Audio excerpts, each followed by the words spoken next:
Pinangalanan na ng palasyo ang 2 sa 3 miyembro ng Independent Commission na mag-iimbestiga sa mga maanumalyang proyekto ng gobyerno. Pero ang pangatlong miyembro nito na siya ring magsisilbing chairman, hindi pa tinukoy. Nasa frontline ng balitang yan, si Rainiel Pawi.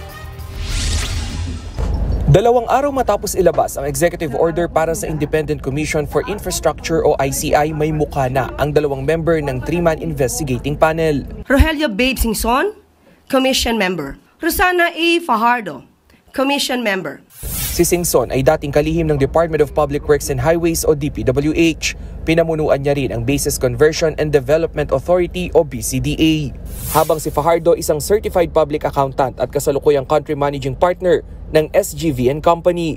The President has appointed individuals of proven competence, integrity, and deep familiarity with infrastructure, finance, and institutional reform. Tatayo namang special advisor ng ICI si Baguio City Mayor Benjamin Magalong. Ikinatuwa naman ito ng alkalde. Aniya magiging apolitikal o hindi mababahira ng politika ang kanyang pagiging advisor ng investigating panel. I cannot be political about it because as an investigator talagang dapat you should set aside biases, prejudices para maging strong yung case. Talaga without fear or favor yan.